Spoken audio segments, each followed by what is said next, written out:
Hai, welcome to Artocles. Gak berasa banget ya, dalam hitungan hari kita sudah masuk lagi ke bulan Ramadan yang penuh dengan berkah. Semoga ntar bisa pada jalani dengan baik dalam keadaan sehat.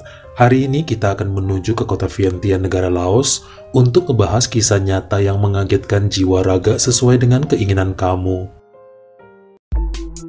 Maaf kalau ganggu bentar, mau ngiklan gak nyampe semenit boleh ya?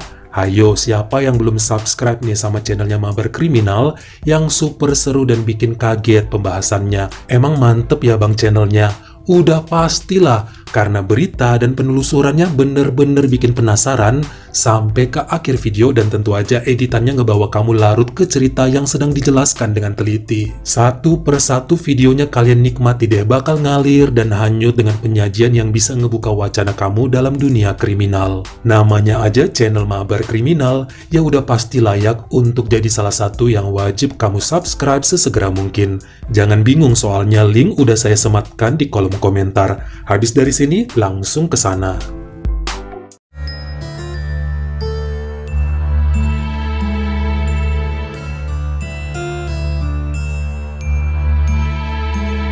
Saya kenalkan dulu dengan seorang gadis asal Pongsali bernama Aliksar Tamanolat yang lahir tahun 96 dan sudah berkuliah ilmu manajemen di Kampus Nasional Laos sejak tahun 2017 yang terletak di ibu kota Vientiane. Tidak mudah bagi dia menjalani pendidikannya sebab kesulitan dana untuk ngebayar tetek bengek berhubungan dengan kuliahnya. Makanya pernah cuti dulu ya selama setahun karena bekerja jadi SPG Department Store di Itek Mall untuk menabung bayar semesteran sekaligus ngirim uang pada ibunya di kampung Pongsali.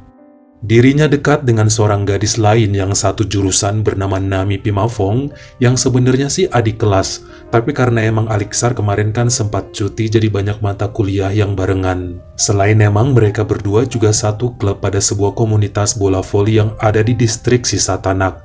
Dan uniknya kemudian mendapat dosen bimbingan skripsi yang sama. Udah ngerti ya dunia kuliah seperti apa kalau ketemu sama dosen yang ribet untuk masalah skripsi. Inilah yang dihadapin sama dua gadis tersebut. Dalam masalah penyelesaian tugas akhirnya, selalu revisi dan revisi yang bikin mereka terkadang males untuk nemuin sang dosen pembimbing yang bernama Bapak Panyahak. Apa-apa dipersulit, terkenal kaku dan perfeksionis seakan gak mau ngerti kesusahan yang dihadapin sama mahasiswinya.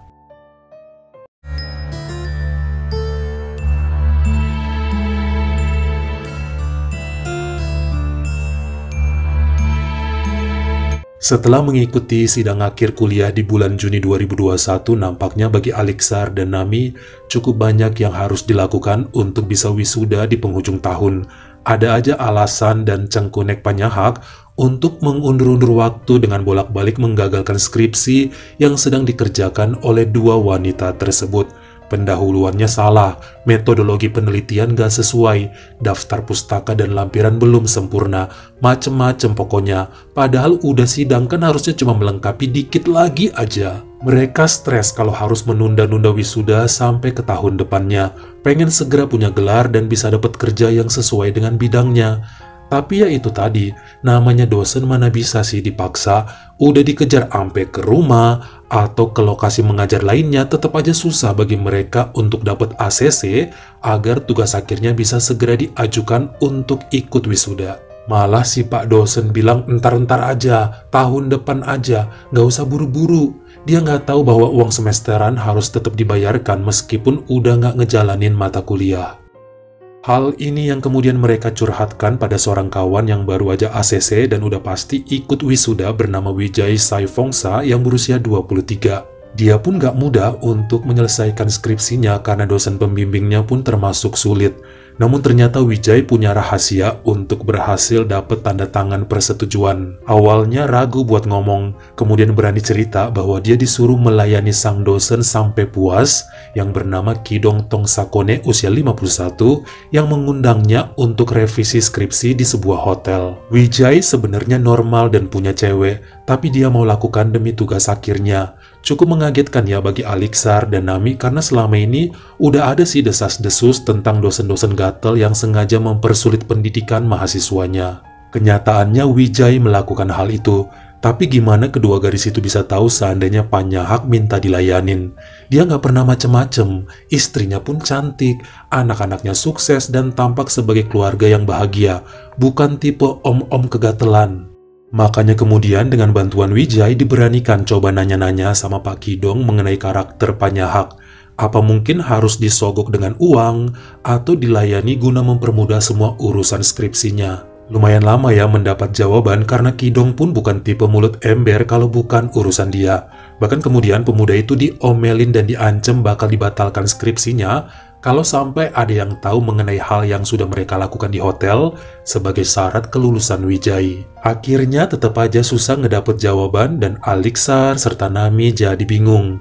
Pada bulan Juli 2021, mereka coba mendatangi ruangan dosen untuk bertemu Panyahak guna menyodorkan skripsi yang direvisi ulang sambil memberi amplop berisi uang. Lelaki berusia 53 tahun tersebut ngomel lalu mencampakkan amplop itu karena ngerasa terhina. Setelahnya skripsi mereka bahkan gak disentuh, disuruh tumpuk aja di atas meja. Entar dikabarin kalau dia udah sempat meriksa, katanya. Emang capek banget, relate lah sama kita yang udah pernah urus skripsi begini. Nambah jantungan dan stres lah si Aliksar dan Nami atas kejadian tadi. Sampai kemudian pada bulan September 2021 ada kabar dari Wijay bahwa Panyahak ngomong ke Pak Kidong tentang keinginan meniduri Aliksar dan Nami sebagai syarat untuk ACC skripsi dan juga bisa ngejar wisuda di akhir tahun. Hal ini disampaikan pada Kidong supaya Wijay menjadi perantara yang ngomong pada dua gadis itu. Soalnya Panyahak segan dan malu, malah nyuruh Wijay yang ngebooking kamar untuk mereka di Crown Plaza Hotel. Awalnya kedua cewek itu ragu karena selama ini kan si dosen nampaknya kaku dan seperti cuek. Kayak nggak mungkin tertarik sama mereka. Lagian kelihatan tipe yang setia dan pasti dapat kepuasan dari istri. Rasanya mustahil minta yang aneh-aneh pada mahasiswinya. Tapi sekali lagi Wijay bilang dia ditelepon langsung sama Pak Kidong ya seperti itu. Jadi kalau setuju tinggal tentukan aja kapan bisanya biar diatur dengan jadwal Panyahak. Dan yang terpenting, nggak ada yang tahu mengenai hal tersebut. Rahasia. Aliksar sih oke aja karena dia tahu perjuangan untuk skripsi seperti apa dan usianya juga udah 25. Dia mau cari kerja dengan menggunakan ijazah dan gelar sarjananya. Namun hal ini sulit diterima sama sang adik kelas Nami yang ngerasa itu terlalu beresiko. Dia belum pernah ngelayanin om-om sama sekali dan tentu takut dosa. Intinya penuh keraguan, sampai si Aliksar bilang kalau nggak mau ya nggak apa-apa, silahkan tunggu tahun depan untuk wisuda karena usianya pun masih 23 dan biaya hidup masih ditanggung oleh keluarga. Beda sama Aliksar yang harus tetap bayar uang kontrakan serta ngebiayain ibu serta adiknya di kampung. Dia udah siap melakukan apa aja demi bisa lulus secepat mungkin. Sampai kemudian Aliksar ngubungin Wijay dan ngasih jadwal antara tanggal 18 atau 19 September pas weekend. Kemungkinan besar hanya Aliksar yang akan datang ke hotel karena Nami belum siap. Silahkan diatur. Pemuda itu pun langsung ngubungin dosen pembimbingnya yaitu Pak Kidong supaya ngomong lagi ke Panyahak. Namun ternyata setelah bimbang, takut, gelisah, dan bingung, akhirnya di hari Minggu 3 Oktober 2021, Nami ikut juga ke Hotel Crown Plaza bersama Aliksar dan langsung menemui dosen pembimbing tersebut di kamar 624 selama kurang lebih 2 jam. Sebenarnya menurut cerita mereka ternyata Panyahak tidak terlalu minta yang aneh-aneh. Dua gadis itu nggak sampai kehilangan kesucian. Hanya bagian atas tubuhnya yang diicip dan digitu-gituin sama Pak dosen. Tapi Nami dikatakan sempat menangis terkhusus saat tahu bahwa belum ACC juga itu skripsi. Wajib ketemu sekali lagi untuk minggu depan di hotel yang sama tapi kali ini janji semua ntar beres tugas akhir mereka bakal terkejar kok untuk daftar wisuda di penghujung tahun. Namun ada keraguan ya di hati Nami karena mikirnya pertemuan kedua bakal lebih beringas dari sebelumnya. Dia takut, bahkan secara diam-diam berniat mau lapor ke polisi atas tindakan tersebut yang tentu aja dilarang sama Wijay.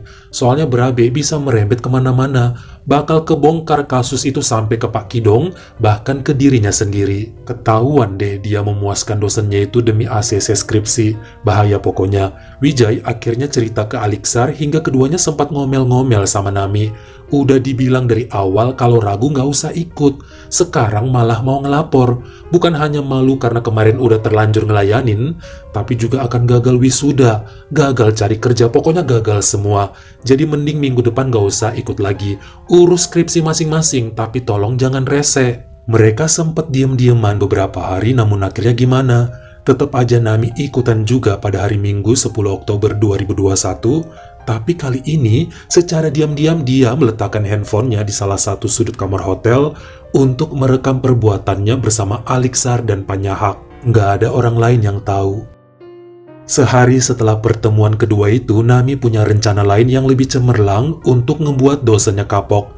Dia kirim video tersebut ke handphone Panyahak dan nyuruh untuk segera meng-ACC skripsinya dan wajib mentransfer uang senilai 120 juta KIP atau sekitar 90 juta rupiah, atau rekaman itu akan sampai pada rektor, dekan, bahkan kepada istrinya, Ibu Windy, paling lambat 3 hari, dan ini bukan main-main. Tentu aja Panyahak panik namun masih mengulur waktu tentang ngasih transferan. Skripsi udah di ACC. Kalau masalah duit takut juga ketahuan sama istrinya karena Bu Windy cukup jeli urusan yang satu ini. Justru kemudian cerita pada Kidong tentang ancaman itu dan meminta lelaki tersebut untuk bantu bayarin. Kalau enggak ya Panyahak pun akan bongkar mengenai Pak Kidong yang nyuruh si Wijay muasin dia demi skripsi. Ini bikin Kidong kaget lalu cerita ke Wijay yang langsung ngubungin Aliksar mengenai perbuatan Nami. Sangat bikin kesel semua orang, yang ada saling menyalahkan antara dua dosen, Wijay dan Aliksar. Padahal si Wijay itu teman sekelas Nami dan udah ngebantu mereka ngasih solusi. Sekarang semua kebakaran jenggot dengan ancaman gadis tersebut. Pada hari Sabtu 16 Oktober 2021, Wijay dan Aliksar ngajakin Nami untuk pergi ke pasar malam yang ada di sekitaran Taman Hutan Sungai Mekong untuk menghabiskan malam minggu mereka. Naik mobil Wijay, dan selama dalam perjalanan mereka ngobrol biasa aja, seperti sama-sama belaga saling gak tahu tentang ancaman Nami. Mereka sempat menikmati beberapa wahana permainan, jajan makanan, dan ketawa ketiwi. Sampai menjelang pukul 10 malam, mulai dikasih nih minuman beralkohol. Sepertinya Nami punya feeling gak enak, makanya dia nolak minum banyak. Sampai diajakin pulang yang ternyata, Wijay memutar arah mobilnya menuju ke area semak-semak gelap, lalu bertemu dengan satu mobil lainnya di sana yang udah nungguin dari tadi. Turunlah Pak Kidong dengan membawa sebuah tali jemuran sepanjang 1,5 meter. Aliksar dan Wijay langsung maksa Nami keluar dari mobil dan pemuda itu menghujamkan satu serangan pisau yang sudah dipersiapkan ke arah perut Nami. Mulutnya dibekap jadi coba teriak pun sulit. Pak Kidong yang kemudian menjerat leher gadis itu cukup lama, sekitar 3 menitan dengan tali tadi, sampai Nami benar-benar tidak bergerak. Dia lemas hingga tersungkur di semak berlumpur. Ditungguin oleh 3 orang itu selama 10 menitan lalu pergi dari sana dengan segera. Beruntung ternyata Nami hanya pura-pura meninggal. Walau kesakitan dan susah bergerak, kemudian dia bangkit dengan keadaan yang cukup parah. Melangkah terhuyung menuju ke jalanan beraspal, lalu teriak meminta pertolongan. Puji Tuhan ada warga yang melihat, lalu dengan cekatan membawanya ke rumah sakit New Life. Setibanya di sana, dia telepon orang tua dan saudaranya yang segera muncul lalu menghubungi pihak kepolisian. Di malam yang sama, pihak berwajib langsung mendatangi TKP di pinggiran Sungai Mekong. Besokannya baru mereka menangkap Aliksar, Wijay, serta Pak Kidong. 2 hari kemudian karena sudah tersudut, akhirnya Panyahak juga diciduk atas dalang penyerangan serta perbuatan tidak terpuji terhadap Nami.